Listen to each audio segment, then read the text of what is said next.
Welcome back, everybody. Today, we're diving deep into a tragedy that shook Madison, Wisconsin, the school shooting at Abundant Life Christian School. A heartbreaking event, for sure. We're going to be looking at news reports, firsthand accounts, official statements, try and get a clearer picture of what happened. Yeah. And you're not going to believe this.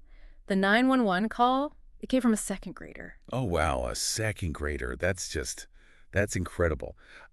It's terrifying, but the fact that a child that young had the presence of mind to call for help, Right. it really shows you just how chaotic and scary that situation was. Absolutely. Imagine you're a student there right now. Yeah. Monday morning, you're just getting into the week, and suddenly that chilling announcement, lockdown, this is not a drill, comes over the intercom. Oh, I can't even imagine. Students are scrambling to hide. Teachers are doing everything they can to protect them. There's even a report of one teacher who grabbed a pair of scissors. She was ready to defend her classroom. Wow, that's instinct kicking in, that fight or flight response. Absolutely. You train for these situations, but I can't imagine actually facing that in reality. Right. And while some students were hiding, others, they ran. They fled the school, many of them without even their coats. Just desperate to get out of there. Desperate to get away from the danger. Thankfully, the police response was really fast. They were there within 3 minutes. That's incredible. And get this, they were actually already on site for active shooter training. Oh, wow. What a chilling coincidence. Chilling coincidence. But can you imagine, for the parents waiting at that reunification center, every second must have felt like an eternity. Absolutely, just agonizing. And the emotional toll this takes on everyone, it's immeasurable. The students, the teachers, the parents, the first responders, it goes way beyond any physical injuries. It leaves scars that may never truly heal. And sadly, there were victims. A teacher and a teenage student were killed, and 6 others were injured. It's just awful. One parent said their 12-year-old son, while physically unharmed, was right next to the shooter. He's severely traumatized. Oh, of course. And their names haven't been released yet, but the community is feeling this loss deeply. Absolutely. Each life lost represents a ripple effect of grief. It's a reminder that these aren't just statistics, they're deeply personal tragedies. Now let's talk about the shooter. The police have identified her as 15-year-old Natalie Rupnow, who went by Samantha. She died from a self-inflicted gunshot wound at the scene. What's interesting is female school shooters are statistically very rare. Yeah, they are. The K-12 school shooting database shows that only about 4% of shooters since Columbine have been female. Right. And, that database, it's comprehensive, but it doesn't necessarily tell us everything. We don't know yet if this case fits any of the common profiles or trends we've seen in the past with those few female school shooters. Right. That information could really be crucial to understanding what happened here. Right. And the police chief has actually been very careful not to speculate on her gender identity, saying the focus should be on the facts. And speaking of facts, there are already rumors online about a possible manifesto. Oh, really? The police are investigating if it's authentic, but that could potentially shed light on her motivations. Yeah, if it's real, a manifesto can give us some really valuable insight into the shooter's state of mind, any potential grievances, anything that might have contributed to their actions. But we do have to be careful about sensationalizing those kinds of documents or overanalyzing them. We don't want to accidentally glorify their actions or inspire copycats. You're absolutely right. Now, about Abundant Life Christian School. It's a private academy with about 400 students, kindergarten through 12th grade. It's known for welcoming students who may have faced difficulties elsewhere. Okay. They had several safety measures in place, cameras, locked doors. They did visual scans of students coming in and regular lockdown drills. That's good to hear. A school official even praised the students' response during the lockdown, saying they handled themselves magnificently. Wow. The fact that the school had those protocols in place and the students knew how to respond, that probably saved lives. Yeah. But it does make you think about how effective those measures really are. All right. When you're up against a determined attacker, it raises those questions about how we can create a secure environment without turning schools into fortresses. It's a tough balance, that's for sure. And it's worth noting that Abundant Life, they didn't have metal detectors or a school resource officer. Yep. So those are often points of contention when it comes to school safety. Yeah, this case is definitely going to add fuel to that debate. You have some people arguing for more security, more technology, and others who say we need to focus on the root causes of violence, things like mental health or social isolation. And in the aftermath, the community, understandably, is in shock. Of course. They're grieving, there's a lot of fear. Many parents have said they're afraid for their children's safety. There have been vigils held for the victims. The governor has ordered flags to be flown at half staff across the state. And President Biden issued a statement calling the shooting shocking and unconscionable, urging Congress to pass stricter gun control measures. It really does make you think about our collective responsibility to keep our kids safe. How do we create a society where they can go to school and learn and grow without being afraid of violence? Right. That's a question with a very complex answer. Yeah, it requires a response from individuals, from communities, from lawmakers. It's a multifaceted issue. It's a sad truth. But even with preparation, even with safety measures in place, these things can still happen, and really makes you think about how much we can really do to prevent this kind of thing and the bigger issues behind gun violence. Yeah, there's no easy answer. And let's get back to Natalie, the shooter. We mentioned that the police are investigating a possible manifesto. Right. Now, it hasn't been confirmed if it's authentic, but there are snippets circulating online, and one source says it's full of anger. It really makes you wonder how much weight you should give to these kinds of documents. I mean, a manifesto, if it is real, can give us a glimpse into the shooter's mind. But we have to be careful. We have to remember the victims, their families. Their stories and their pain are the most important. Absolutely. And there's another layer to this that's hard to even think about. Sources are saying that Natalie might have idolized one of the Columbine shooters. Oh, wow. There's even a photo going around of her wearing the same KMFDM band t-shirt that Eric Harris wore during that massacre back in '99. It's disturbing to think about how these past tragedies can influence, especially someone so young, so vulnerable. It just shows how violence can lead to more violence. It's a scary thought. And then there's the question everyone's asking, how did she get the gun? A 9mm pistol doesn't just appear out of nowhere. The police chief even said, how does any 15-year-old get a hold of a gun? Right, that's the question. That question is resonating across the country. And investigators are even looking into whether her parents were negligent. That's a tough one. It brings up all these questions about parental responsibility. When does not securing a firearm properly become criminal negligence?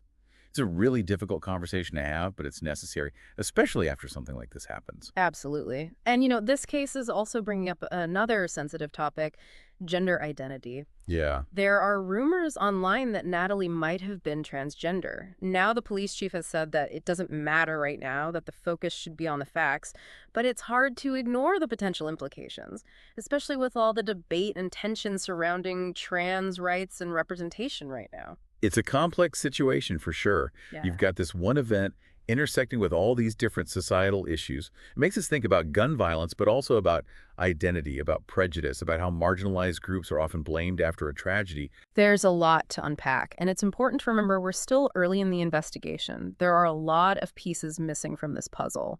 But what we do know is that 2 lives were tragically cut short, many others forever changed. This isn't just a news story, it's a human tragedy with consequences that reach far beyond the school. We can't lose sight of that. It's so easy to get caught up in the talking points, the political agendas, but we have to remember the victims, Yeah. their families, the entire community at Abundant Life, their pain, their resilience, their search for answers. That's what deserves our attention, our empathy. Well said. And speaking of resilience, we can't forget about the first responders. Those police officers, they were in the middle of active shooter training when the real thing happened. Wow. They had to face that horrific scene, but they acted quickly and bravely. And the medical professionals, the ones who cared for the wounded, both physically and emotionally, they're the unsung heroes in these situations. Absolutely. Their dedication, their expertise is crucial, not just in the immediate aftermath, but also in the long recovery process. And let's not forget about the mental health professionals who are providing counseling and support to the survivors, the families, the whole community. Right. Trauma has a long-lasting impact, and those professionals, they play such a vital role in helping people heal. It's a whole network of support, and it's so important in these kinds of situations. Now, thinking about the school's response, they had safety measures in place, but were they enough? Could anything have been done to stop this? Abundant Life has a reputation for taking in students who have had trouble at other schools, which is admirable, but does that create any extra challenges when it comes to safety and security? It's a tough question. Every child deserves access to education, to support, regardless of their background or their struggles. But schools also have a responsibility to provide a safe environment for everyone. It's an ongoing conversation about finding that right balance. The school official did say the students handled themselves magnificently during the lockdown. They followed their training, they listened to their teachers. Yeah. Those actions probably saved lives. It shows how important preparation is, and it also shows the resilience of those kids facing unimaginable fear. It really does. And it makes you realize how important it is to give students the knowledge and skills they need to react in these crisis situations. Right. It's not about making them afraid. It's about empowering them, making them feel prepared. It makes you wonder what goes through a young person's mind when they hear lockdown. This is not a drill. Yeah, It's a phrase that's become all too common in schools these days. it really is a sad reality check. We're failing our children if we can't keep them safe in the places where they should feel secure. Absolutely. We need to create a society where these tragedies are unthinkable, not the norm. And yet, here we are, another school shooting, another community grieving, another round of debates that never seem to lead to real change. It's easy to feel overwhelmed, to feel hopeless. But we can't forget that change is possible. You're right. And I think the key is to not become numb to these events. Keep asking the tough questions, demand accountability from our leaders, keep pushing for solutions, whether it's stricter gun laws, better mental health services, or tackling those root causes of violence head on. Absolutely. We owe it to the victims, to their families, to everyone affected by this, to keep fighting for a safer world, a more compassionate world. We've covered a lot today, and I know it's a lot to process. Yeah.